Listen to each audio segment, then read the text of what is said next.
KS Lakshmanarao peoples ఛానల్కి స్వాగతం.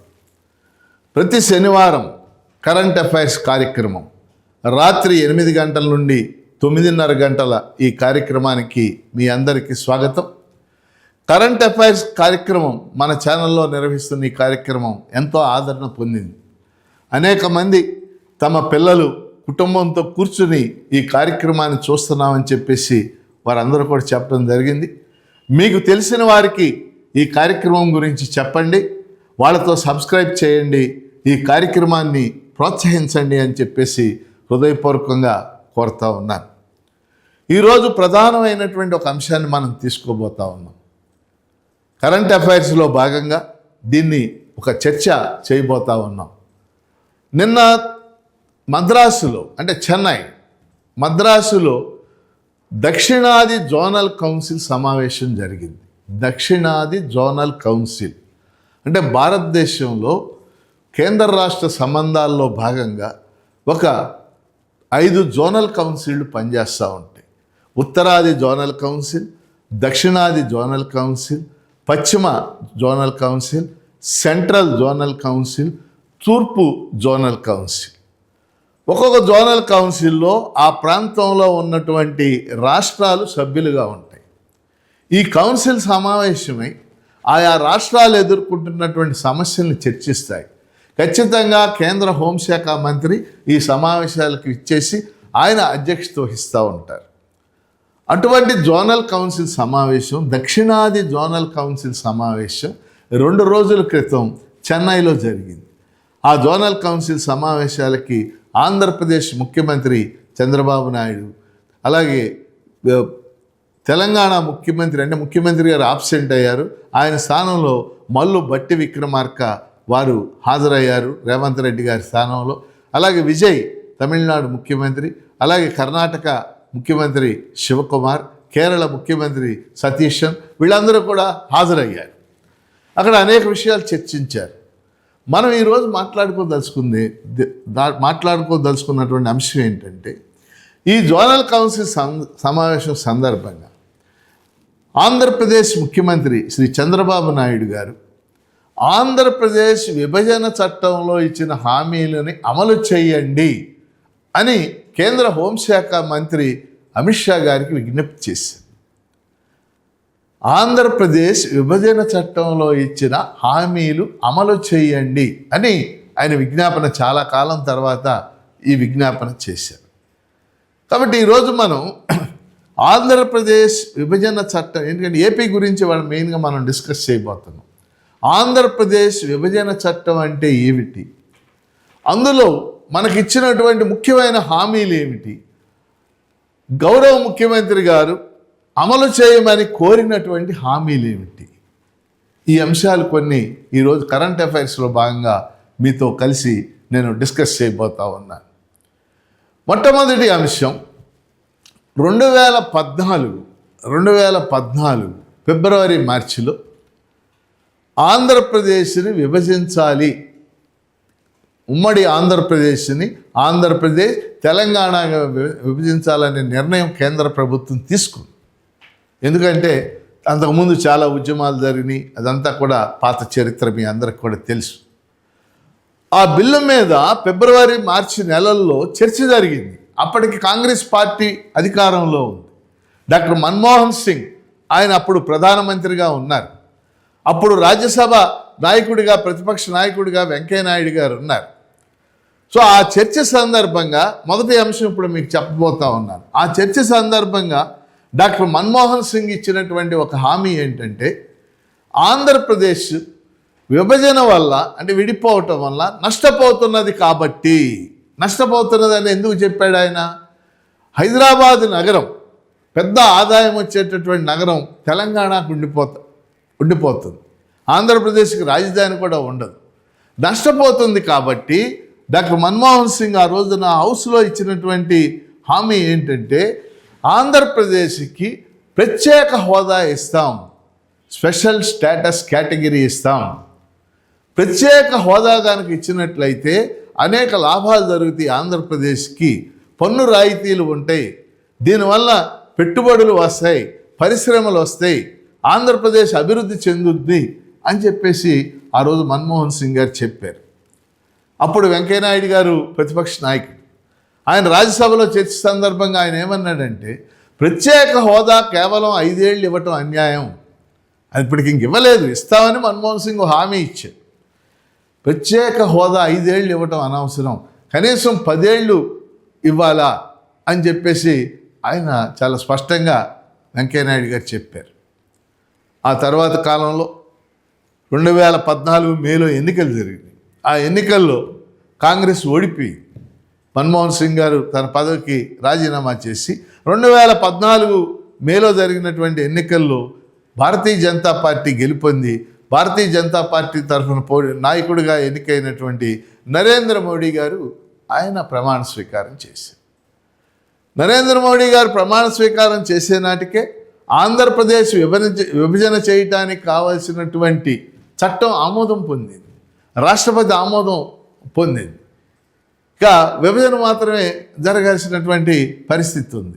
కాబట్టి 2014 జూన్ 2 ఆ రోజున 2014 జూన్ 2 ఆ రోజున ఉమ్మడి ఆంధ్రప్రదేశ్ రాష్ట్రం 2 రాష్ట్రాలుగా విడిపోయింది. ఆంధ్రప్రదేశ్, తెలంగాణ అనేటటువంటి 2 రాష్ట్రాలుగా విడిపోవటం జరిగింది.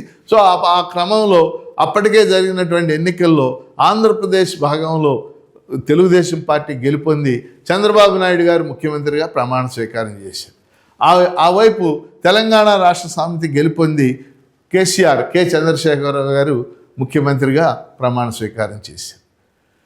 ఇక రెండో అంశం, ప్రత్యేక హోదా ఇస్తామని చెప్పారు. కానీ ఎన్డీఏ ప్రభుత్వం అంటే నరేంద్ర మోడీ నాయకత్వాన్ని ఉన్నటువంటి ప్రభుత్వం అధికారంలోకి వచ్చిన తర్వాత ప్రణాళికా సంఘాన్ని రద్దు చేశారు. దాని స్థానంలో నీతి ఆయోగ్ని ఏర్పాటు చేశారు. ఆ సమయంలో ప్రత్యేక హోదా గురించి అడుగుతుంటే ప్రభుత్వం ఇక ప్రత్యేక హోదా ఏ రాష్ట్రానికి ఇచ్చే అవకాశం లేదు, ప్రణాళికా సంఘం రద్దు అయిపోయింది, ప్రత్యేక హోదా ఇవ్వొద్దని 14వ ఆర్థిక సంఘం చెప్పింది, ఇలాంటి మాటలతో పూర్తిగా ప్రత్యేక హోదా ఇవ్వకుండా పూర్తిగా అన్యాయం చేశారు. వాస్తవంగా ఆంధ్రప్రదేశ్కి 5 కోట్ల ఆంధ్రులకి ప్రత్యేక హోదా ఇవ్వకుండా కేంద్రంలో అధికారంలో ఉన్నటువంటి ప్రభుత్వం అన్యాయం చేసింది. ఆ ప్రత్యేక హోదా కోసం అనేక ఉద్యమాలు జరిగినాయి. ఆ ఉద్యమాల్లో చాలామంది నేను కూడా ప్రత్యేక హోదా కోసం జరిగినటువంటి ఉద్యమాల్లో పాల్గొనటం, అరెస్టులు కావటం కూడా జరిగింది. కానీ ప్రత్యేక హోదా రాలేదు, మన రాష్ట్రానికి అన్యాయం జరిగింది. ఇది ఒక అన్యాయం. ఇక రెండో విషయం, రాష్ట్ర విభజన కోసం చేసినటువంటి చట్టం, ఆ చట్టాన్ని AP reorganisation act 2014 AP reorganisation act 2014 అంటే ఆంధ్రప్రదేశ్ పునర్వ్యవస్థీకరణ చట్టం 2014. దీన్ని సింపుల్ భాషలో విభజన చట్టం అనడం ప్రారంభించారు. అంటే ఈ చట్టం ఆంధ్రప్రదేశ్ ఉమ్మడి రాష్ట్రాన్ని తెలంగాణ, ఆంధ్రప్రదేశ్లుగా విడగొట్టింది. దాని ప్రకారం 2014 జూన్ 2వ తారీఖున 2 రాష్ట్రాల కింద విడిపోయింది. ఈ వీడియోలో ప్రధానంగా నేను మీతో చర్చించదలుచుకున్నటువంటి అంశం ఏంటంటే, నిన్న చంద్రబాబు నాయుడు గారు అమిత్ షాతో మాట్లాడింది ఏమిటి, విభజన హామీలు అమలు జరగలేదు అని చెప్పేసి. ఆ అమలు జరగని విభజన హామీలను మీ దృష్టికి తేవడానికే ఆంధ్రప్రదేశ్కి సంబంధించి నేను ఇప్పుడు ఈ చర్చని మీతో చేస్తూ ఉన్నాను. ఈరోజు కరెంట్ అఫైర్స్లో దాన్ని ప్రధానంగా మనం ప్రస్తావన చేయబోతూ ఉన్నాం. ఏమిటది అని మనం చూసినప్పుడు, ఈ చట్టం ఏ చట్టము, 2014 విభజన చట్టం ఆంధ్రప్రదేశ్కి స్పష్టంగా కొన్ని హామీలు ఇచ్చింది, తెలంగాణకు కూడా కొన్ని హామీలు ఇచ్చింది. వాటిలో కూడా కొన్ని అమలు జరగలేదు, అది వాళ్ళు చర్చించుకుంటారు. కానీ ఆంధ్రప్రదేశ్కి ఈ చట్టంలో అనేక సెక్షన్లు ఉన్నాయి, 108 సెక్షన్లు ఉన్నాయి, అట్లాగే అనేక షెడ్యూల్స్ ఉన్నాయి. ఈ షెడ్యూల్స్లో ఆంధ్రప్రదేశ్కి సంబంధించి, ఆంధ్రప్రదేశ్ అభివృద్ధికి సంబంధించి కొన్ని స్పష్టమైనటువంటి హామీలు ఇవ్వటం జరిగింది. ఎందుకంటే విడిపోయిన తర్వాత ఆంధ్రప్రదేశ్ వాస్తవంగా గత 60 ఏళ్ళుగా ఏం జరిగిందో మనకు తెలుసు. 1956లో ఆంధ్రప్రదేశ్ ఏర్పడిన తర్వాత ఉమ్మడి ఆంధ్రప్రదేశ్ జరిగినటువంటి అభివృద్ధి ప్రక్రియలో అభివృద్ధి ఎక్కువ భాగం హైదరాబాద్ నగరం, హైదరాబాద్ చుట్టూనే కేంద్రీకృతమైంది. ఇది మనందరికీ తెలిసినటువంటి విషయం. పరిశ్రమలు కానీ, సంస్థలు కానీ, ప్రభుత్వ రంగ సంస్థలు కానీ ఇవన్నీ కూడా హైదరాబాద్లోనే ఏర్పడ్డది. హైదరాబాద్ ఒక మహానగరంగా అది అభివృద్ధి చెందింది. ఆదాయం ఎక్కువ భాగం ఎక్సైజ్ సుంకాలు కానీ ఇవన్నీ కూడా హైదరాబాద్ నుంచి వస్తూ ఉన్నాయి. అటువంటి హైదరాబాద్ నగరం తెలంగాణకి రాజధానికి వెళ్ళిపోయింది. ఆంధ్రప్రదేశ్కి రాజధాని కూడా లేనటువంటి పరిస్థితి. అంటే ఒక 10 ఏళ్ల వరకు హైదరాబాద్ను ఉమ్మడి రాజధానిగా వాడుకోమన్నారు, అది వేరే విషయం. అసలు రాజధాని కూడా లేనటువంటి పరిస్థితి. ఈ క్రమంలో ఈ చట్టం ద్వారా ఆంధ్రప్రదేశ్కి స్పష్టమైనటువంటి కొన్ని హామీలు ఇచ్చారు. నేను కొన్నిటిని మీ దృష్టికి తీసుకొస్తాను. ఈ చర్చలు ఒక 6-7 అంశాలని మీ దృష్టికి తేబోతా ఉన్నాను. ఇది న్యాయమో అన్యాయమో మీరే నిర్ణయించాల్సి ఉంటుంది. మొట్టమొదటి అంశం ఏంటంటే, ఈ చట్టంలో సెక్షన్ 46 మీరు కావాలంటే ఆ సెక్షన్ని తర్వాత వెరిఫై చేసుకోవచ్చు. ఈ చట్టంలో సెక్షన్ 46 ఆంధ్రప్రదేశ్ విడిపోయాక ఆంధ్రప్రదేశ్లో 13 జిల్లాలు ఉన్నాయి. అప్పటికి ఈ 13 జిల్లాల్లో ఒక 7 జిల్లాలని వెనుకబడిన జిల్లాలుగా గుర్తించింది. ఈ 13 జిల్లాల్లో ఒక 7 జిల్లాలని ఈ చట్టం వెనుకబడిన జిల్లాలుగా గుర్తించింది. ఏమిటా 7 జిల్లాలు? ఉత్తరాంధ్రలో ఉన్న 3 జిల్లాలు, శ్రీకాకుళం, విశాఖపట్నం, విజయనగరం. అవి ఉత్తరాంధ్ర అంటాం, మీకు తెలుసు. రాయలసీమలో ఉన్న 4 జిల్లాలు, కడప, కర్నూలు, అనంతపురం, చిత్తూరు. ఈ 7 జిల్లాలని కూడా ఈ చట్టం వెనుకబడిన జిల్లాలుగా గుర్తించి వీటి అభివృద్ధి కోసం ఒక ప్రత్యేక ప్యాకేజీని ప్రకటించాలి అని చెప్పేసి ఈ చట్టం చెప్పింది.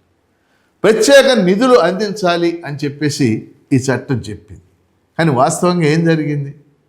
కేవలం ఒక 3 సంవత్సరాలు జిల్లాకి ఒక 50 కోట్లు చొప్పున ఇచ్చారు. జిల్లాకి ఒక 50 కోట్లు అంటే 7 జిల్లాలు కదా, 7 50 350 కోట్లు. 2015లో 350 కోట్లు, 16లో 350 కోట్లు, 17లో 350 కోట్లు, అంటే మొత్తం కలిసి 1150 కోట్లు ఇచ్చారు. ఇది చాలా అన్యాయం కదా. 1150 కోట్లు అనేది ఏ మూలక అసలు? ఎందుకని ఈ మాట చెప్తున్నానంటే, డాక్టర్ మన్మోహన్ సింగ్ ఈ చట్టం మీద, ఈ బిల్లు మీద మాట్లాడేటప్పుడు ఆయన ఒక మాట చెప్పాడు ప్రధానమంత్రి హోదాలో. ఆంధ్రప్రదేశ్లో వెనుకబడినటువంటి ప్రాంతాలకు ఇచ్చే ప్యాకేజీ బుందేల్ఖండ్ తరహా ప్యాకేజీగా ఉండాలి అన్నాడు ఆయన. బుందేల్ఖండ్ అని చెప్పేసి ఒక ప్రాంతం ఉత్తరప్రదేశ్కి బీహార్కి మధ్య బార్డర్లో ఉంటుంది. అది చాలా వెనుకబడినటువంటి ప్రాంతం. ఆ బుందేల్ఖండ్ ప్రాంతానికి ఆ రోజుల్లో 24,000 కోట్ల ప్యాకేజీ ఇచ్చారు. 24,000 కోట్లు. ఎక్కడ 24,000 కోట్లు ప్యాకేజీ, ఎక్కడ 1150 కోట్లు ఇవ్వటం? ఈరోజు కూడా ఇవన్నీ వెనుకబడిన జిల్లాలే కదా, నీటి వస్తువులు లేనటువంటి జిల్లాలే కదా, మౌలిక వస్తువులు లేనటువంటి జిల్లాలే కదా. అంటే సెక్షన్ 46లో వెనుకబడినటువంటి జిల్లాలకి ప్రత్యేక ప్యాకేజీ ఇవ్వాలి అనేది అది అమలు జరగలేదు. కేవలం కంటి తుడుపు చర్యగా మాత్రమే ఒక 1150 కోట్లు ఇచ్చారు. ఇది మీ దృష్టికి తేదలుచుకున్న మొదటి అంశం. రెండవది, ఈ చట్టంలో సెక్షన్ 90 అని ఉంది. సెక్షన్ 90 ప్రకారం పోలవరం ప్రాజెక్టు చాలా ముఖ్యమైన ప్రాజెక్టు, మనందరికీ తెలుసు. పోలవరం ప్రాజెక్టుని ఒక జాతీయ ప్రాజెక్టుగా ఈ చట్టం ప్రకటించింది. ఈ ప్రాజెక్టు నిర్మాణం కేంద్రందే బాధ్యత. ఈ ప్రాజెక్టు నిర్మాణం సందర్భంగా వచ్చేటటువంటి పర్యావరణ అంశాలు కానీ, ఆర్ఆర్ అంటాం అనే పునరావాసం పునర్నిర్మాణ అంశాలు కానీ కేంద్రానిదే బాధ్యత అని ఈ చట్టం చాలా స్పష్టంగా చెప్పింది. అంటే పోలవరం ప్రాజెక్టుని నిర్మాణం చేసి ఆంధ్రులకు అప్పచెప్పవలసినటువంటి బాధ్యత కేంద్ర ప్రభుత్వాన్ని. పోలవరం ప్రాజెక్టు మనకు అవసరం, మనందరికీ తెలుసు. పోలవరం ప్రాజెక్టు యొక్క ప్రాధాన్యత ఈ కార్యక్రమాన్ని చూస్తున్న వాళ్ళందరికీ తెలుసు. పోలవరం ప్రాజెక్టు యొక్క ముఖ్యమైన ఉద్దేశం ఏంటి? గోదావరి నదీ జలాలు సంవత్సరానికి కొన్ని వందల టీఎంసీలు సముద్రం పాలైపోతూ ఉన్నాయి. ఇందులో ఒక 320 టీఎంసీల నీళ్లు వాడుకుంటూ పోలవరం ప్రాజెక్టుని మనం నిర్మించుకోవాలి. కుడి కాలువ ఎడమ కాలువ తవ్వాలి. ఎడమ కాలువ విశాఖపట్నం వైపు వెళ్ళి విశాఖపట్నం నగరానికి మంచినీళ్లతో సహా అందిస్తుంది. కుడి కాలువ ద్వారా కృష్ణా గోదావరి, కృష్ణా గుంటూరు ఈ జిల్లాలకు కావాల్సిన నీళ్లు ఒక 80 టీఎంసీల నీళ్లు ఇటు అందజేయబడతాయి. దీంతోపాటు పోలవరం ప్రాజెక్టు వల్ల అదనంగా 7-8 లక్షల ఎకరాలకు నీళ్లు వస్తాయి. అలాగే 8-9 లక్షల ఎకరాల్లో ఆయకట్టు స్థిరీకరణ చేయబడుతుంది. ఒక 800 మెగావాట్ల విద్యుత్తు లభిస్తుంది. ఒక 800 గ్రామాలకి మంచినీటి సౌకర్యం లభిస్తుంది. ఇది పోలవరం ప్రాజెక్టు యొక్క ముఖ్యమైన ఉద్దేశం. ఎంత పెద్ద ప్రాజెక్ట్ ఇది. కాబట్టి పోలవరం ప్రాజెక్టు బాధ్యత ఎవరిది? కేంద్రానికి. అయితే ఈ కార్యక్రమాన్ని వీక్షిస్తున్న వాళ్ళు ఒక విషయాన్ని గమనించాలి. పోలవరం ప్రాజెక్టుకి ఎంత ఖర్చు అవుద్ది అని చెప్పేసి 2016లో కానీ 17లో కానీ ఒక లెక్కేశారు. 55,000 కోట్లు ఖర్చు అవుద్దని. 55,000 కోట్లు. ఈ 55,000 కోట్లలో 33,000 కోట్లు కేవలం ఆర్ఆర్ ఖర్చు చేయాలి. ఆర్ఆర్ అంటాం అంటే రిహాబిలిటేషన్ అండ్ రీకన్స్ట్రక్షన్, పునరావాసం.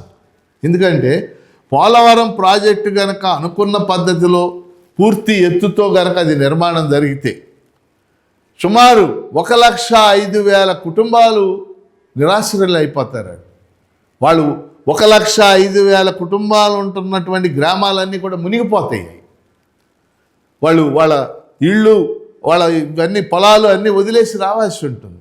ఈ 1,05,000 కుటుంబాల కోసం నూతన గ్రామాలు నిర్మించాలి.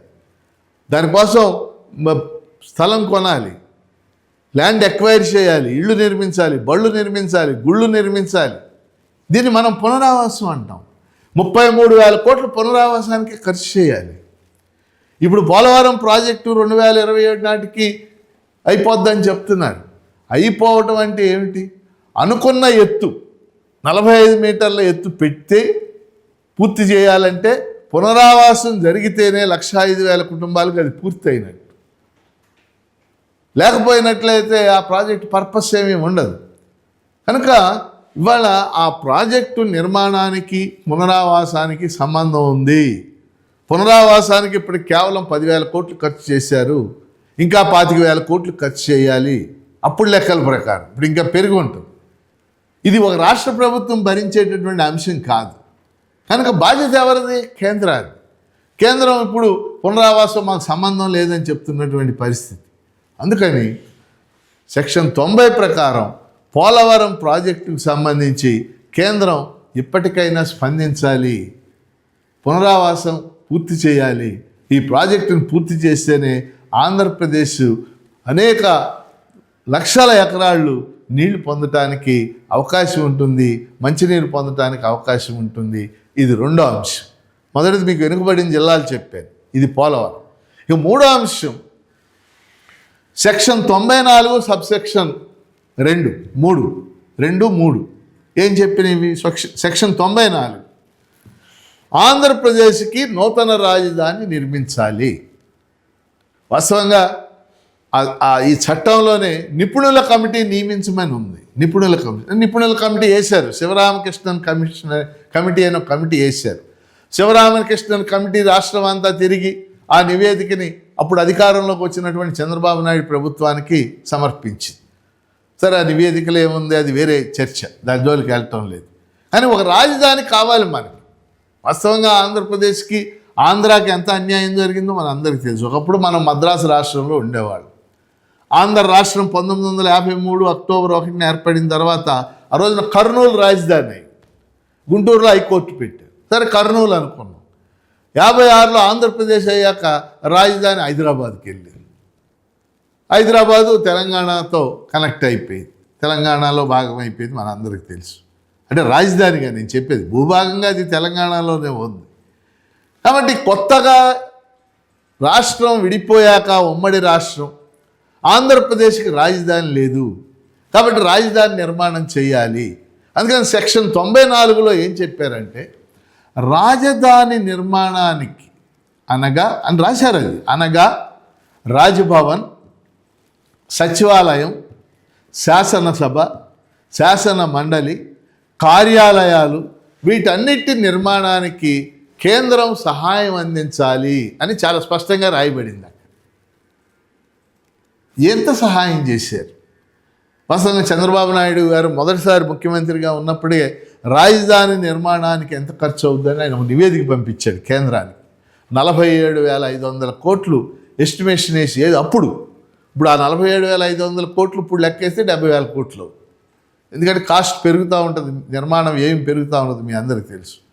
కాబట్టి 47,500 కోట్లకి ఎస్టిమేషన్ వేసి ఆయన పంపించాడు. వాస్తవంగా 2014, 2019 మధ్య ఏం జరిగింది? రాజధాని ఎక్కడ నిర్మించాలనే దగ్గర చంద్రబాబు నాయుడు గారు ఒక నిర్ణయం తీసుకున్నారు, ఒక రాజకీయ నిర్ణయం. ఎందుకంటే అధికారంలో గెలుపొందినటువంటి పార్టీ కాబట్టి. ఎందుకంటే రాష్ట్రం విడిపోయేటప్పుడు చాలామంది ఏం భావించారంటే రాజధాని దొనకొండలో వస్తుందని చెప్పేసి. ప్రకాశం జిల్లాలో దొనకొండ అని ఉంది, అక్కడ ప్రభుత్వ భూములు ఉన్నాయి, 30,000 ఎకరాలు 20,000 అక్కడ వస్తుందని చాలామంది అక్కడికి వెళ్ళి భూములు కొన్నారు. కొంతమంది ఏం చేశారు, నూజివీడి దగ్గర ఆగిరిపల్లి అని చెప్పేసి ఉంది, అక్కడ ప్రభుత్వ భూములు ఉన్నాయి అని అక్కడికి వెళ్ళి కొన్నోళ్ళు కూడా ఉన్నారు.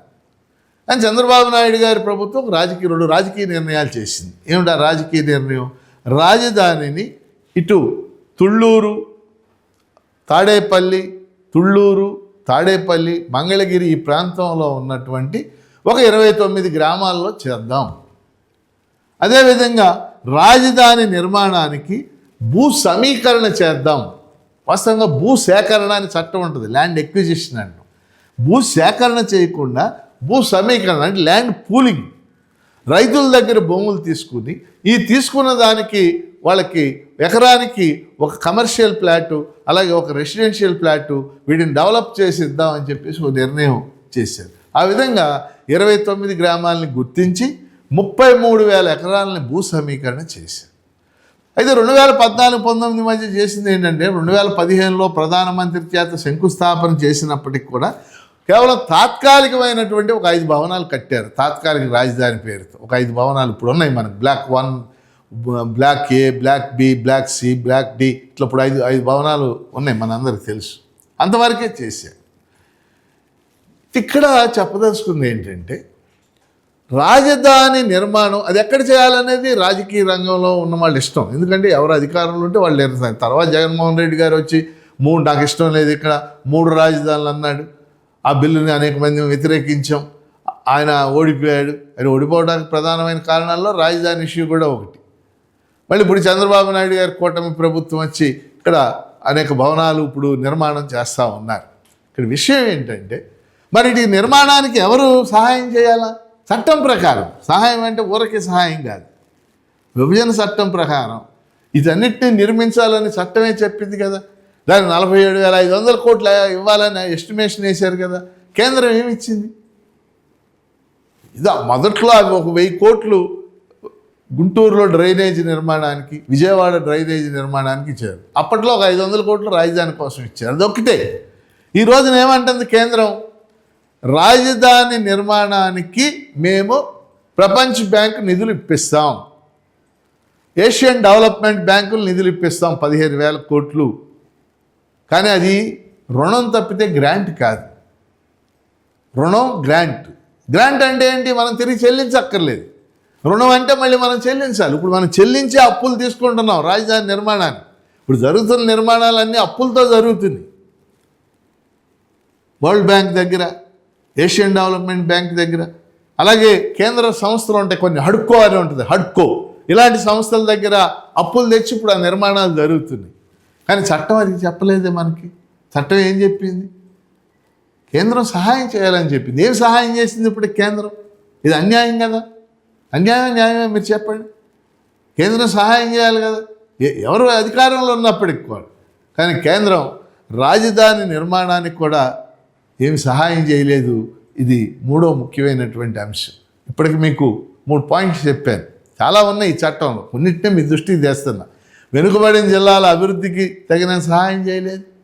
పోలవరం ప్రాజెక్ట్ నిర్మాణం దానిని పునరావాసం మొదలైన పట్టించుకోవడం లేదు. రాజధాని నిర్మాణానికి తగిన సహాయం అందించింది. ఇప్పుడు 4వది మీకు చాలా ముఖ్యమైన అంశం. ఇది న్యాయంగా చేయాల్సినటువంటి అంశం. 4వది ఈ చట్టంలో 13 షెడ్యూల్స్ ఉంది. 9వ షెడ్యూలు 10వ షెడ్యూల్లో ఏంటంటే 9వ షెడ్యూలు 10వ షెడ్యూల్ 9వ షెడ్యూల్లో కొన్ని సంస్థలను చేర్చారు, 90 సంస్థలను చేర్చారు. 90. 10వ షెడ్యూల్లో ఒక 107 సంస్థలను చేర్చారు. అంటే 107, 90 అంటే సుమారు 197 అంటే ఒక 200 సంస్థలు. 9వ షెడ్యూలు 10వ షెడ్యూల్ ఇది జాగ్రత్తగా వినాలి మీరు. 9వ షెడ్యూలు 10వ షెడ్యూల్లో ఉన్నవి ఏమిటవి? ఉమ్మడి ఆస్తులు. ఆ ఉమ్మడి ఆస్తుల్ని జనాభా ప్రాతిపదికన మనం పంచుకోవాలి. జనాభా ప్రాతిపదికన మనం పంచుకోవాలి. 58%, 42%. విడిపోయే నాటికి 58% జనాభా ఆంధ్రప్రదేశ్లో ఉంది, 42% జనాభా తెలంగాణలో ఉంది. ఆ ప్రాతిపదికన మనం పంచుకోవాలి ఏదైనా. ఉమ్మడి ఆస్తులు అంటే ఏంటి? మీకు 2-3 ఉదాహరణలు చెప్తాను. ఇప్పుడు ఉదాహరణకి అంబేద్కర్ ఓపెన్ యూనివర్సిటీ ఉమ్మడి ఆస్తుల్లో ఉంది, తెలుగు యూనివర్సిటీ ఉమ్మడి ఆస్తుల్లో ఉంది, ఆర్టీసీ ఉమ్మడి ఆస్తుల్లో ఉంది, మరి చెన్నారెడ్డి మానవ వనరుల కేంద్రం ఉమ్మడి ఆస్తుల్లో ఉంది. మరి ఏం చేయాలా? మీకు ఒక ఉదాహరణ చెప్తాను. ఇప్పుడు ఆర్టీసీ ఉంది, రోడ్ ట్రాన్స్పోర్ట్ ఏపీఎస్ ఆర్టీసీ ఉండేది, మీకు తెలుసు, చాలా పెద్ద సంస్థ. రాష్ట్రం విడిపోయినప్పుడు ఆంధ్రప్రదేశ్లో ఉన్న డిపోలన్నీ ఆంధ్రప్రదేశ్కి వచ్చేసింది. ఆంధ్రప్రదేశ్ డిపోలు లేదా ఆంధ్రప్రదేశ్లో ఉన్న బస్ స్టాండ్లు ఇవన్నీ మనకు అయిపోయింది. తెలంగాణలో ఉన్నాయన్నీ తెలంగాణకు అయిపోయినాయి, ఫైన్, దాంట్లో ఇబ్బంది ఏమి. కానీ హైదరాబాద్ మహానగరంలో ఆర్టీసీ ఆస్తులు ఉన్నాయి. ఆర్టీసీ హెడ్ క్వార్టర్స్ పెద్ద బిల్డింగ్, ఆర్టీసీ పరిపాలనా భవనం, మనం ఆర్టీసీ క్రాస్ రోడ్స్ అంటాం కదా. అలాగే ఉప్పల్ దగ్గర ఆర్టీసీ హాస్పిటల్ ఉంది. అట్లాగే ఆర్టీసీ క్రాస్ రోడ్స్ కొద్దిగా అవతల ఆర్టీసీ కళాభవనం అని చెప్పేసి ఉంది. నేను అనుకుంటాను ఈ ఆర్టీసీ ఆస్తులు ఇప్పుడు నేను చెప్పినవన్నీ ఉమ్మడి ఆస్తులు. ఇవి కనీసం ఈ ఆస్తులు మినిమంలో మినిమం 5,000 కోట్లు ఉంటాయి, మినిమంలో మినిమం. కాబట్టి ఇప్పుడు ఈ ఆర్టీసీ ఉమ్మడి ఆస్తులు పంపిణీ జరగాలి ఆంధ్రప్రదేశ్కి తెలంగాణకి 58, 42% పరిధిలో. అంటే ఆర్టీసీ ఆస్తులను లెక్కగట్టి అది ఒక 6,000 కోట్లు అనుకోండి, మనకు 58%, వాళ్ళకి 42% పంపిణీ జరగాలి. అలాగే అంబేద్కర్ ఓపెన్ యూనివర్సిటీ ఉంది. అంబేద్కర్ ఓపెన్ యూనివర్సిటీ ఉమ్మడి ఆస్తి. అది హైదరాబాదులో అంబేద్కర్ ఓపెన్ యూనివర్సిటీకి పెద్ద స్థలాలు కొన్నారు, 100 ఎకరాల పైన పెద్ద పెద్ద భవనాలు కట్టారు. దాని విలువ లెక్కేసామనుకోండి సుమారు 3,000 కోట్లు ఉంటుందని. అది మనం పంచుకోవాలి. మీకు ఉమ్మడి ఆస్తులు అంటే అర్థమైందని అనుకుంటున్నాను. 9వ షెడ్యూల్లో 10వ షెడ్యూల్లో 90 సంస్థలు, అక్కడ 107 సంస్థలు అంటే 197 సంస్థలు. ఈ 197 సంస్థల్లో ఒక 10 సంస్థలు మాత్రమే ఆంధ్ర పార్ట్లో ఉన్నాయి, మిగిలిన అన్నీ కూడా తెలంగాణలోనే ఉన్నాయి, ఉమ్మడి ఆస్తులుగానే ఉన్నాయి. వీటి పంపిణీ కోసం రాష్ట్రం విడిపోయాక కేంద్రం షీలా బిడే అని ఒక కమిటీ వేసింది. ఆవిడ మాజీ ఐఏఎస్ అధికారి, రిటైర్డ్ ఐఏఎస్ అధికారి, మంచి ఆవిడ పాపం. ఆవిడ ఒక కమిటీ వేశారు. ఆ కమిటీ మొత్తం స్టడీ చేసి ఈ ఆస్తుల్ని ఎలా పంచుకోవాలి అని చాలా స్పష్టంగా ఆ వివరాలన్నీ కూడా ఆవిడ చెప్పారు. కానీ విచిత్రం ఏంటంటే ఈ రోజుకి అంటే రాష్ట్రం విడిపోయి 2014, 2026 ఈ 12 ఏళ్లలో ఈ ఉమ్మడి ఆస్తులకు సంబంధించి ఆంధ్రప్రదేశ్కి ₹1 కూడా రాలేదు. ₹1. సుమారు ఉమ్మడి ఆస్తుల్లో మనకు రావాల్సినటువంటి వాటా నా ఉద్దేశంలో 1,00,000 కోట్లు ఉంటుంది, 1,00,000 కోట్లు.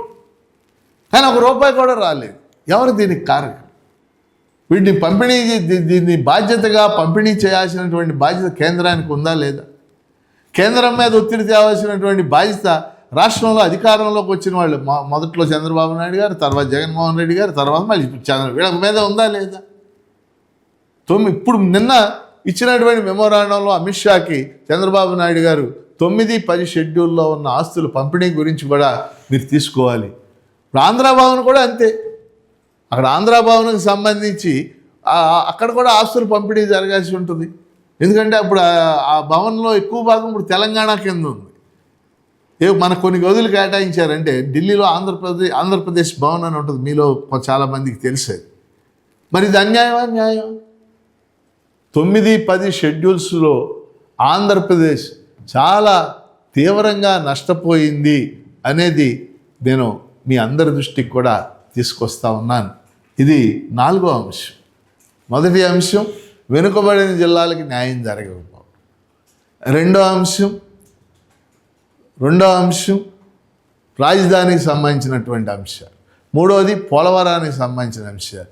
4 షెడ్యూల్ 9, షెడ్యూల్ 10లో ఉన్నటువంటి ఉమ్మడి ఆస్తులకు సంబంధించినటువంటి అంశం. ఇక 5వది, ఇది కూడా చాలా ముఖ్యమైనది, షెడ్యూల్ 13 అని చెప్పేసి ఉంది. ఆఖరి షెడ్యూల్ అన్నమాట ఇది. ఈ చట్టంలో షెడ్యూల్ 13 అని చెప్పేసి ఉంది. ఈ షెడ్యూల్లో 2 భాగాలు ఉన్నాయి. జాతీయ విద్యా సంస్థల్ని ఆంధ్రప్రదేశ్లో ఏర్పాటు చేయాలి అని చెప్పి, 12 జాతీయ విద్యా సంస్థలను ఏర్పాటు చేయాలి అని చెప్పేసి. ఎందుకంటే రాష్ట్రం విడిపోయినప్పుడు ఆంధ్రప్రదేశ్లో 2014 నాటికి జాతీయ విద్యా సంస్థలు ఏమీ లేవు. ప్రధానికి NIT ఉంది, నేషనల్ ఇన్స్టిట్యూట్ ఆఫ్ టెక్నాలజీ అంటాం, అది వరంగల్లో ఉంది, తెలంగాణకి వెళ్ళిపోయింది. IIT ఉంది, ఇండియన్ ఇన్స్టిట్యూట్ ఆఫ్ టెక్నాలజీ, అది మెదక్ జిల్లాలో ఉంది, అంటే హైదరాబాద్ దగ్గరలోనే మెదక్ జిల్లాలో ఉంది, అది తెలంగాణకి వెళ్ళిపోయింది.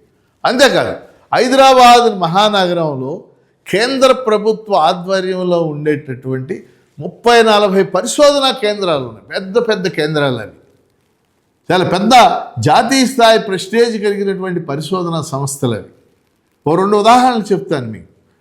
హైదరాబాదులో బయాలజీకి సంబంధించి జీవశాస్త్రం పరిశోధన చేయడానికి CCMB అనే సంస్థ ఉంది, centre for cellular and molecular biology అని పెద్ద సంస్థ అన్నమాట. హైదరాబాద్లోనే NIRD అనే సంస్థ ఉంది, national institute for rural development అనే సంస్థ, చాలా పెద్ద సంస్థ. అలాగే అగ్రికల్చర్ యూనివర్సిటీ, ఉమ్మడి రాష్ట్రంలో ఒకటే అగ్రికల్చర్ యూనివర్సిటీ ఉండేది, అది హైదరాబాద్లో ఉంది. అప్పట్లో NG రంగా అగ్రికల్చర్ యూనివర్సిటీ అనేవాళ్ళు, తర్వాత పేరు మార్చారు. అట్లా ICRISAT అని చెప్పేసి ఉంది, IICT అని ఉంది, Indian Institute of chemical technology. ఇవన్నీ పెద్ద సంస్థలన్నీ గత 60 ఏళ్లుగా హైదరాబాద్ చుట్టూనే కేంద్రీకృతమైపోయింది. వాస్తవంగా ఆంధ్రప్రదేశ్లో అలాంటి పరిశోధనా సంస్థలు ఏవీ కూడా లేవు. అందుకని ఈ విభజన చట్టంలో ఏం చేశారంటే, ఒక 12 విద్యా సంస్థల్ని ఆంధ్రప్రదేశ్లో పెట్టాలి అని నిర్ణయించారు. ఈ 12లో 11 సంస్థలు పెట్టారు కూడా. ఇప్పుడు 11 సంస్థలు పనిచేస్తున్నాయి ఆంధ్రప్రదేశ్. ఉదాహరణకి మంగళగిరిలో ఎయిమ్స్ పెట్టారు, all India institute of medical sciences. అది విభజన చట్టంలో భాగంగానే వచ్చింది. ఇప్పుడు అది చాలా బాగా బిల్డింగుల నిర్మాణం జరిగింది. రోజు వందలాది మంది పేషెంట్స్ ఎయిమ్స్కి వచ్చి వాళ్ళ జబ్బులు అవి చూపించుకుంటూ ఉన్నారు. ఇది హ్యాపీ థింగ్. ఎయిమ్స్ మంగళగిరిలో పెట్టారు. అట్లానే IIT తిరుపతిలో పెట్టారు, Indian Institute of Technology. NIT National Institute of Technology తాడేపల్లిగూడెంలో ఏర్పాటు చేశారు. IIM Indian Institute of Management, అది విశాఖపట్నంలో ఏర్పాటు చేశారు. సెంట్రల్ యూనివర్సిటీ, ఇది అనంతపురంలో ఏర్పాటు చేశారు, సెంట్రల్ యూనివర్సిటీ. అట్లానే గిరిజన యూనివర్సిటీ విజయనగరం జిల్లాలో ఏర్పాటు చేశారు. ఈ విధంగా ఒక 11 విద్యా సంస్థలు ఏర్పాటు చేసిన మాట వాస్తవం. కానీ ఈ 11 విద్యా సంస్థలకు సంబంధించి, విద్యా సంస్థ అంటే మనకు తెలుసు కదా, వందలాది ఎకరాలు భూసేకరణ చేయాలి. కనీసం ఒక్కొక్క విద్యా సంస్థకి 700 ఎకరాలు, 800 ఎకరాలు, 1000 ఎకరాలు. ఏ ప్రైవేటీ కాదు కదా, గవర్నమెంట్. భవిష్యత్తులో ఎక్స్పాన్షన్కి అనుకూలంగా ఉండే విధంగా ఈ విద్యా సంస్థలని చేయాలి. చాలా విద్యా సంస్థలు ఏమైనాయి అంటే, ఇప్పుడు ఉదాహరణకి ఎయిమ్స్ బిల్డింగ్స్ కట్టేశారు. అలా తాడేపల్లిగూడెంలో NITకి బిల్డింగ్లు కట్టారు. అలాగే తిరుపతిలో IITకి బిల్డింగ్లు కట్టారు. కానీ ఇప్పటికీ కూడా అనంతపురంలో సెంట్రల్ యూనివర్సిటీ కానీ, అలాగే విజయనగరంలో పెట్టిన ట్రైబల్ యూనివర్సిటీలకు కానీ, వీటేటికి ఇప్పటికీ సొంత భవనాలు లేవు. ఈ రోజుకి ఎన్నేళ్ళు అయింది? 2014, 2026, 12 ఏళ్ళు గడిచిపోయింది. సొంత భవనాలు లేనటువంటి పరిస్థితి. మరి న్యాయమా? ఎందుకని 10 ఏళ్లలో అవన్నీ కూడా పూర్తి కావాలి, వాటి మౌలిక వసతులన్నీ కల్పించాలి. అందుకని మనం కోరుతుంది, ఎప్పటికైనా ఈ 11 విద్యా సంస్థల్లో సొంత భవనాలు లేని వాటికి, ఇంకా ల్యాండ్ ఎక్విజిషన్ చేయని వాటికి మనందరినీ సొంత భవనాలు నిర్మించాలి, ల్యాండ్ ఎక్విజిషన్ చేయాలి, భూసేకరణ చేయాలి, మౌలిక వసతులు కల్పించాలి, ప్రొఫెసర్లను నియమించాలి. అది చేస్తేనే జాతీయ విద్యా సంస్థలు అనే దానికి ఒక అవకాశం, పిల్లలు చదువుకునేటటువంటి అవకాశం ఉంటుందని చెప్పేసి సందర్భంగా తెలియచేస్తూ ఉన్నాను. ఇక చాలా ముఖ్యమైనటువంటి అంశం ఇప్పుడు చెప్పబోయేది షెడ్యూల్ 13లో రెండవ భాగం. షెడ్యూల్ 13లో రెండవ భాగం. రెండవ భాగంలో ఏం చెప్పారు? ఆంధ్రప్రదేశ్ అభివృద్ధి కోసం కొన్ని మౌలిక వస్తువులు కల్పించాలి, కొన్ని పరిశ్రమలు పెద్ద పరిశ్రమల్ని, మౌలిక పరిశ్రమలు అంటే ఇన్ఫ్రాస్ట్రక్చరల్ ఇండస్ట్రీస్ ఇలాంటి ఇండస్ట్రీస్ని ఈ చట్టంలో భాగంగా ఏర్పాటు చేయాలని చెప్పేసి స్పష్టంగా చెప్పారు. చాలా ఉన్నాయి అందులో, అన్నీ చెప్పను కానీ మీకు 4-5 మీ దృష్టికి తీసుకొస్తారు. ఈ షెడ్యూల్ 13లో చెప్పిన మొదటిది ఏమిటంటే, మొట్టమొదటిది ఆంధ్రప్రదేశ్లో ఇప్పుడు ఉన్న వాటికి తోడు, అంటే ఆంధ్రప్రదేశ్కి ఒక పెద్ద కోస్తా తీరం ఉంది, మన అందరికి కూడా తెలుసు. నెల్లూరు జిల్లా దగ్గర నుండి శ్రీకాకుళం జిల్లా దాకా ఒక 1000 కిలోమీటర్ల కోస్ట్ లైన్ ఉంది మనకి, కొన్ని వాడరేవులు ఉంది. ఇప్పుడు ఈ చట్టం ఏం చెప్పిందంటే ఒక భారీ వాడరేవు పెద్ద వాడరేవుని దుగ్గరాజపట్నం దగ్గర ఏర్పాటు చేయాలి అని చట్టం చెప్పింది. దుగ్గరాజపట్నం నెల్లూరు జిల్లాలో ఉంది, మీరు అందరూ కూడా వినుంటారు. దుగ్గరాజపట్నంలో ఒక భారీ వాడరేవుని నిర్మించాలి, భారీ నౌకాశ్రయాన్ని నిర్మించాలి అని చెప్పారు. కానీ ఏం జరిగింది ఆచరణలో? ఇంతవరకు దుగ్గరాజపట్నంలో ఏర్పాటు చేయలేదు. కొంతమంది ఏమన్నారంటే దుగ్గరాజపట్నంలో కుదరదులే, దుగ్గరాజపట్నానికి దగ్గరలో షార్ కేంద్రం ఉంది, అంటే శ్రీహరికోట ర్యాకెట్లు ప్రయోగించే కేంద్రం, ఉపగ్రహాలు ప్రయోగించే కేంద్రం, అలా పులికాటు సరస్సు ఉంది, అది నష్టపోతాయి కాబట్టి వద్దారు. ఓకే, దుగ్గరాజపట్నంలో పెట్టరు, రైట్. పక్కనే రామాయపట్నం అని ఉంది, రామాయపట్నం ప్రకాశం జిల్లా కూడా చాలా వెనుకబడినటువంటి జిల్లా. రామాయపట్నంలో పెట్టచ్చు. కానీ చివరికి ఏంటంటే కేంద్ర ప్రభుత్వం అక్కడ భారీ ఓడరేవు పెట్టలేదు. ఇప్పుడు ఏం చేస్తున్నారు ప్రభుత్వాలు? మన జగన్మోహన్ రెడ్డి ఉన్నా, ఇప్పుడు చంద్రబాబు నాయుడు ఉన్నా, ఒక ప్రైవేటు చిన్న వాడరేవుని ప్రైవేటు కంపెనీల చేత, ఇప్పుడు అంతా ప్రైవేటు కదా, అదానీలు వీళ్ళు వాళ్ళ చేత రామాయపట్నంలో ఒక వాడరేవుని మేము ఏర్పాటు చేస్తామని చెప్తుంది. అక్కడ చట్టంలో చెప్పింది వేరు, ఇక్కడ జరిగేది వేరు. చట్టంలో చెప్పింది ఏమిటి? ప్రభుత్వ రంగంలో ఒక భారీ వాడరేవుని నిర్మించమని చెప్పి, అది జరగలేదు. ఇక రెండవది ఆ 13వ షెడ్యూల్లో చెప్పింది కడపలో ఒక భారీ ఉక్కు కర్మాగారాన్ని సెయిల్ సహకారంతో నిర్మించాలి అని చెప్పి. సెయిల్ అంటే మనకు తెలుసు, steel authority of India limited. ఇప్పుడు చాలా ఉక్కు కర్మాగారాలు భారతదేశంలో ప్రభుత్వ రంగంలో ఉన్నాయి, మనకు తెలుసు. బొకారో, బిలాయ్, రూర్కెలా, విశాఖపట్నం, ఇవన్నీ ప్రభుత్వ రంగంలో ఉన్నాయి. ప్రభుత్వ రంగంలో సెయిల్ సహకారంతో కడపలో ఒక ఉక్కు కర్మాగారాన్ని నిర్మించాలనేది చట్టం యొక్క ముఖ్య ఉద్దేశం. కానీ ఇంతవరకు అది కూడా, ఎందుకని మనకి రాయలసీమ దగ్గరలోనే ఓబిలాపురం మైన్స్ ఉన్నాయి, ఓబిలాపురం గనులు ఉన్నాయి, అక్కడ ఐరన్ ఓర్ ఉంది, వాటి సహకారంతో డెవలప్ చేయొచ్చు. ఇప్పుడు అది కూడా లేదు. అక్కడ కూడా ఇప్పుడు ఏమైంది, కడపలో ఏదో ఒక చిన్న ఉక్కు జిందాల్ లాంటి వాళ్ళు వచ్చి ఒక ఉక్కు కర్మాగారాన్ని పెడతారని చెప్పేసి ఆ ప్రభుత్వం అదే ప్రకటించింది, ఈ ప్రభుత్వం ఇదే ప్రకటించింది. అంటే కడపలో ఉక్కు కర్మాగారం కూడా లేదు. ఎందుకని? కడపలో ఒక భారీ ఉక్కు కర్మాగారం వచ్చినట్లయితే రాయలసీమ ముఖ చిత్రమే మారిపోయేది, ఈ పాటికి వచ్చిండు. రాయలసీమ అభివృద్ధి అనేది ఇంకో కోణంలో జరిగేది. ఇప్పుడు మనందరికీ తెలుసు కదా, విశాఖ ఉక్కు ఆంధ్రుల హక్కు, పెద్ద ఉద్యమం జరిగింది.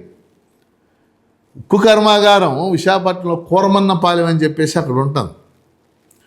దాని పక్కనే గాజువాక ఉంది, మీ అందరికీ తెలుసు. గాజువాక అనే పేరు మీ అందరూ విన్నారు.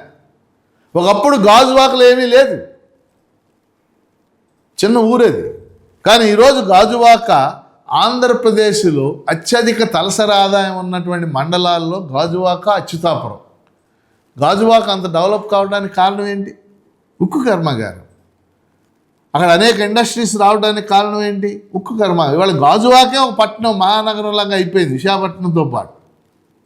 మనం బస్సులో వెళ్తుంటే గాజువాకలోంచి చాలాసేపు ప్రయాణం జరుగుద్ది గాజువాకలోని. అంత డెవలప్మెంట్ ఎలా జరిగింది? విశాఖ ఉక్కు కర్మాగారం వల్ల జరిగింది. సరే, విశాఖ ఉక్కు కర్మాగారాన్ని కూడా అమ్మేయడానికి ప్రయత్నాలు జరుగుతున్నాయి, అది వేరే చర్చ, దాని జోలికి వెళ్ళొద్దు ఇప్పుడు.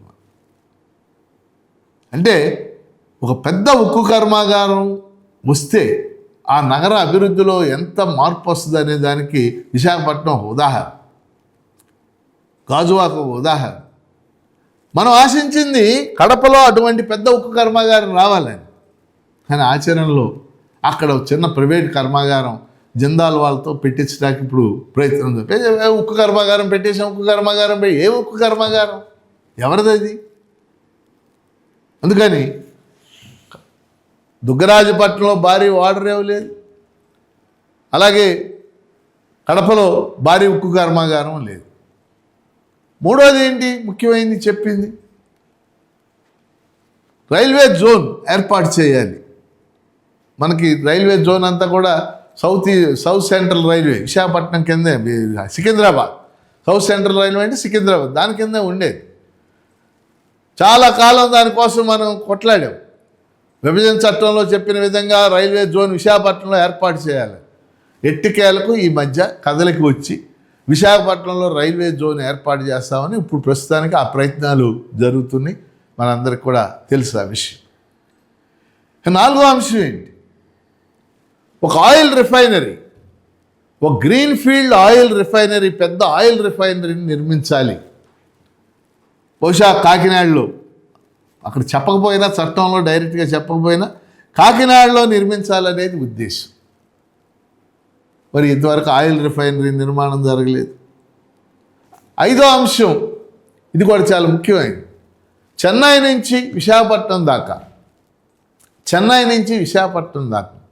ఒక ఇండస్ట్రియల్ కారిడార్ నిర్మించాలి.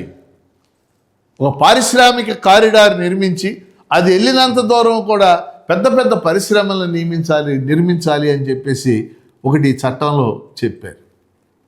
ఇంతవరకు అది కూడా ఏం జరగలేదు. అలాగే ఇంకా అనేక విషయాలు ఇందులో ఉన్నాయి. ఇంకా ముఖ్యంగా మెట్రో రైల్వే విశాఖపట్నం విజయవాడలో నిర్మించాలని, విమానాశ్రయాలు నిర్మించాలని ఇవన్నీ కూడా ఉన్నాయి. కానీ నేను అనుకునేది కీలకమైనటువంటి అంశాలు ఏంటంటే 13వ షెడ్యూల్లో ఒకటి దుగ్గరాజపట్నంలో వాడరేవు. ఒకవేళ దుగ్గరాజపట్నంలో కుదరకపోతే ఎక్కడ నిర్మించాలి? రామాయపట్నంలో నిర్మించాలి. రెండోది కడపలో ఉక్కు కర్మాగారం. మూడవది గ్రీన్ ఫీల్డ్ ఆయిల్ రిఫైనరీ. నాలుగవది చెన్నై విశాఖపట్నం ఇండస్ట్రియల్ కారిడార్. ఇవన్నీ కూడా 13వ షెడ్యూల్లో చెప్పబడింది. ఇప్పుడు మీరు చెప్పండి, ఇందాటి నుంచి కరెంట్ అఫైర్స్లో భాగంగా ఆంధ్రప్రదేశ్ విభజన హామీలు మీరు వింటున్నారు. ఇప్పుడు మన కళ్ళ ముందు కనపడుతున్నటువంటి సత్యాలు కదా ఇవన్నీ కూడా. వీటిలో ఏది జరిగింది మీరు చెప్పండి. వెనుకబడిన జిల్లాలకి ప్రత్యేక సహాయం అందించాలి, ప్రత్యేక ప్యాకేజ్ ప్రకటించాలి, బుందేల్ఖండ్ తరహా ప్యాకేజ్ ప్రకటించాలి, జరగలేదు.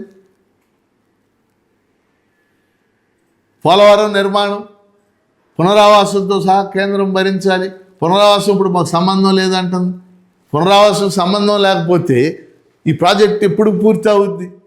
పునరావాసం లేకపోతే ఈ 1,05,000 కుటుంబాల్లో 15,000 మందికే ఇప్పటికి పునరావాసం చేసింది. ఒక రాష్ట్ర ప్రభుత్వం భరించగలదు అది? మూడవది రాజధాని నిర్మాణం. ఏం సహాయం చేసింది? ఒక శ్వేతపత్రం విడుదల చేయండి, కేంద్రం ఏం సహాయం చేసిందో రాజధాని నిర్మాణానికి మనకు తెలిసిపోద్ది.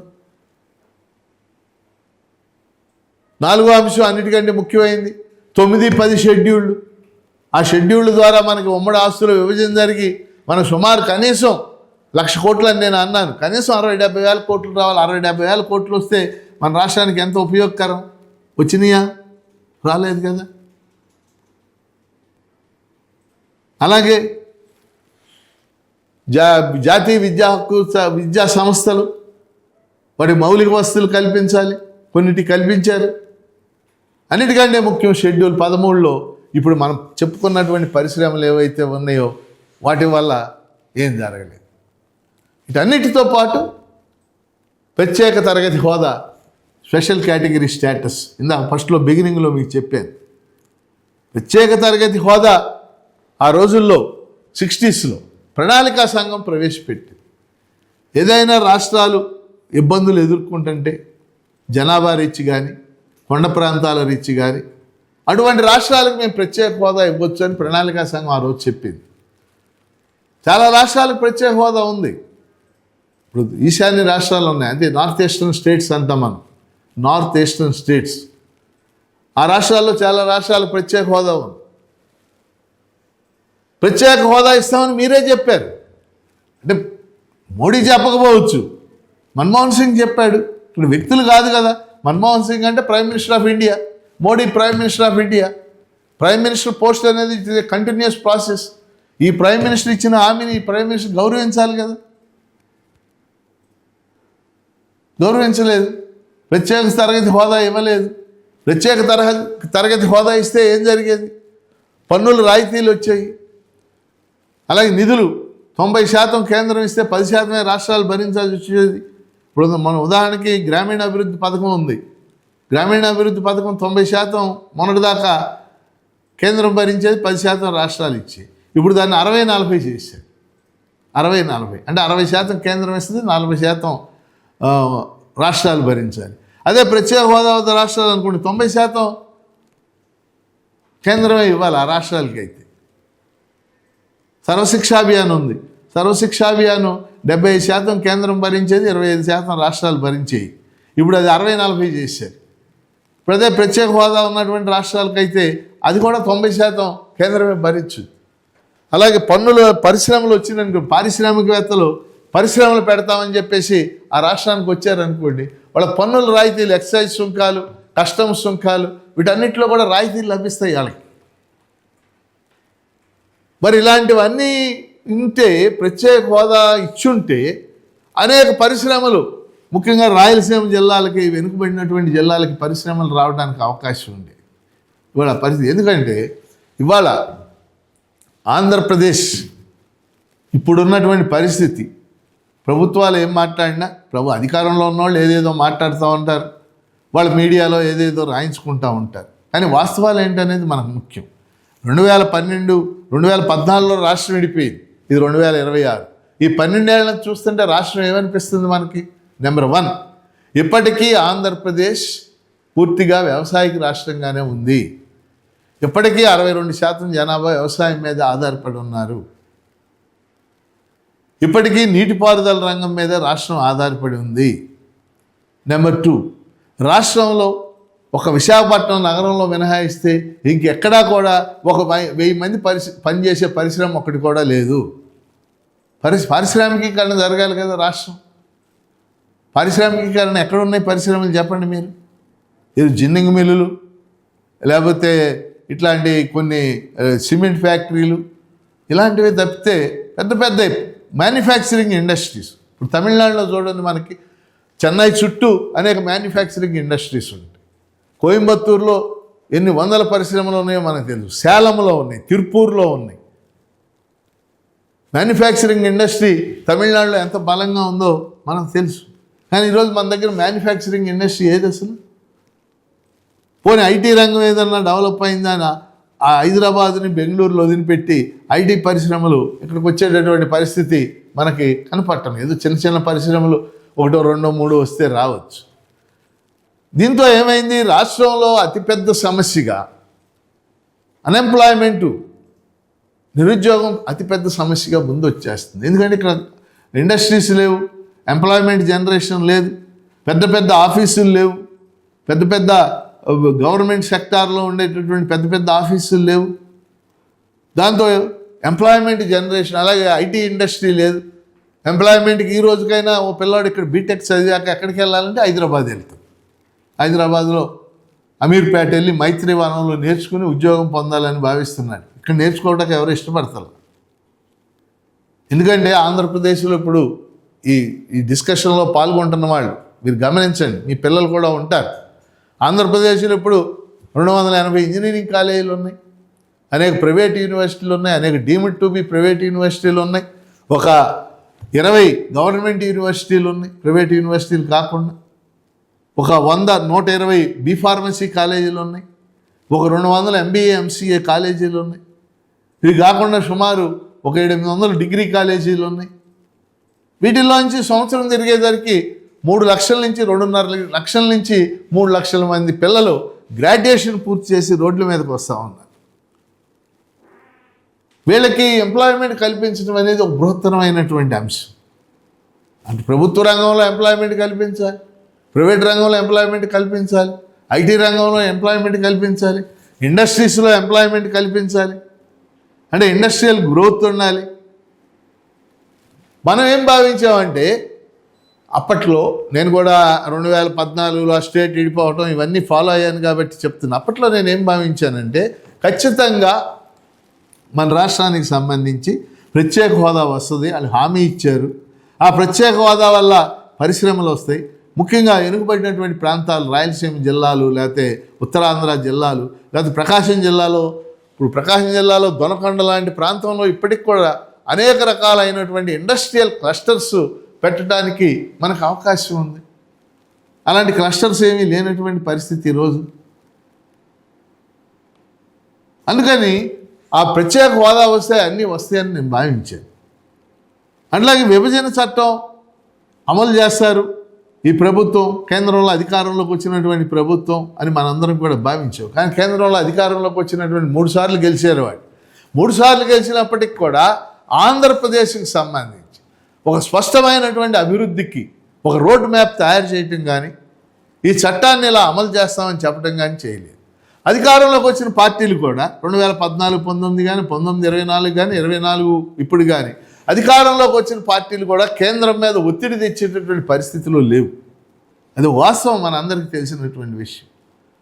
ఈ క్రమంలో ఇవాళ ఆంధ్రప్రదేశ్ అనేక రంగాల్లో స్థిరంగా లేదు, వెనకబడిపోయినటువంటి పరిస్థితిని మనం చూస్తున్నాం.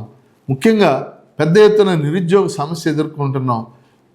ఎంప్లాయ్మెంటు లేకపోతే ఏ రాష్ట్రమైనా ముందుకెళ్ళినటువంటి పరిస్థితిని మనం చూస్తూ ఉన్నాం. వీటన్నిటిని మించి ముఖ్యంగా మనకి వ్యవసాయం కూడా ఒక క్రమ పద్ధతిలో వెళ్ళనటువంటి పరిస్థితి. అలాగే పూర్తి స్థాయిలో ఇరిగేషన్ కూడా మనం వాడుకోలేకపోతాం. అనేక ప్రాజెక్టులు చిరకాలం అనేక సంవత్సరాల నుంచి ప్రాజెక్టులు పెండింగ్ ప్రాజెక్టులుగా ఉత్తరాంధ్రలో కానీ, అలాగే రాయలసీమలో కానీ, ప్రకాశం జిల్లా వెలిగొండ ప్రాజెక్టు ఉంది. ఎన్నేళ్ల నుంచి అది వెలిగొండ ప్రాజెక్టు 2 సొరంగాలు పూర్తయి మొత్తం పూర్తి అయింది అనుకోండి, సుమారు 4 నుంచి 5 లక్షల ఎకరాలకు నీళ్లు వస్తాయి, 500-600 గ్రామాలకు మంచినీళ్ళు వస్తాయి. అట్లాగే రాయలసీమలో గాలేరు నగరి, హంద్రీనీవా, అలాగే ఉత్తరాంధ్రలో ఉత్తరాంధ్ర సుజల స్రవంతి, ఈ ప్రాజెక్టులన్నీ పూర్తి కావాల్సినటువంటి అవసరం ఉంది కదా. కానీ అవేవి కూడా పూర్తి కానటువంటి పరిస్థితి. అందుకని ఈరోజు నేను పూర్తిగా నిన్న చంద్రబాబు నాయుడు గారు అమిత్ షాను గారిని కలిసి చాలా ఏళ్ల తర్వాత ఆయన విభజన హామీల గురించి మాట్లాడటం, ఎవరో చంద్రబాబు నాయుడు గారు, ఈ మధ్యకాలంలో ఎప్పుడు నేను వినలా. ఆయన విభజన చట్ట హామీలు అమలు చేయండి, 9-10 షెడ్యూళ్ళు చూడండి, కొన్ని పరిశ్రమ నుంచి కోరటం చాలా విశేషమైనటువంటి అంశం. ఈ నేపథ్యంలోనే మనం ఇవాళ కరెంట్ అఫైర్స్లో దీన్ని చర్చనీయాంశంగా పెట్టాం. ఎప్పటికైనా ప్రభుత్వం, ఎందుకంటే ఇవాళ ఇది ఒక మంచి అవకాశం మనకి. కేంద్ర ప్రభుత్వం యొక్క మనుగడే తెలుగుదేశం పార్టీ మీద, కూటమి మీద, అట్లనే బీహార్లో ఉన్నటువంటి JDU ప్రభుత్వం మీద ఆధారపడి ఉంది. ఎందుకంటే దానికి పూర్తి మెజార్టీ రాలా మనకు తెలుసు. గత ఎన్నికల్లో 240 సీట్లే భారతీయ జనతా పార్టీకి వచ్చింది.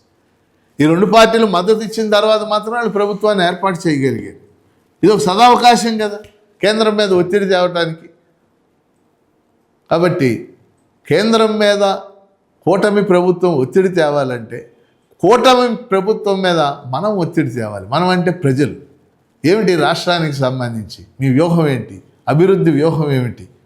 పెట్టుబడులు, విదేశీ పెట్టుబడులు వచ్చినాయి, ఆ పెట్టుబడులు వచ్చినాయి. ఇప్పుడు 23 లక్షల పెట్టుబడులకి ఒప్పందాలు జరిగినాయి, 11 లక్షల పెట్టుబడులు పట్టాలు ఎక్కినాయి అని చెప్పేసి ప్రభుత్వం చెప్తుంది. ఎక్కడ అనేది మనకు అర్థం కానటువంటి విషయం. ఎక్కడ కొత్త పరిశ్రమలు వచ్చినాయి, వస్తున్నాయి. గతంలో కూడా 2014-19 మధ్య కూడా మనం ఇదే మాటలు విన్నాం. అందుకని వాటి మీద నమ్మకం పెట్టుకోకుండా మన ప్రభుత్వం. కేంద్రం అంటే ఎవరు? మనమే. మన దేశ ప్రభుత్వం అది. ఈ రాష్ట్రానికి న్యాయం చేయాల్సిన బాధ్యత ఆ ప్రభుత్వం మీద ఉంది. విభజన హామీలు అమలు చేయాల్సిన బాధ్యత ఆ ప్రభుత్వం మీద ఉంది. ప్రత్యేక హోదా ఇవ్వాల్సిన బాధ్యత ఆ ప్రభుత్వం మీద ఉంది. ఆ మేరకు ఒత్తిడి కావాల్సిన బాధ్యత మన అందరి మీద ఉంది. దానికోసం మనందరం కృషి చేయాలి. ఈ వివరాలు తెలియజేయడానికే ప్రత్యేకించి మనం ఈరోజు దీన్ని డిస్కషన్గా పెట్టడం జరిగిందని తెలియజేస్తూ, ఈ కరెంట్ అఫైర్స్ ఈ ఒక్క అంశాన్ని ఇవాళ ప్రధానంగా హైలైట్ చేద్దామనే ఉద్దేశంతో దీన్ని మీ ముందుకు తెచ్చాను. ఈ కరెంట్ అఫైర్స్ క్లాస్కి మీ ప్రోత్సాహం ఉండాలని చెప్పేసి కోరుకుంటూ ఈరోజు ఈ కరెంట్ అఫైర్స్ క్లాస్ని ముగిస్తూ సెలవు. Thank you.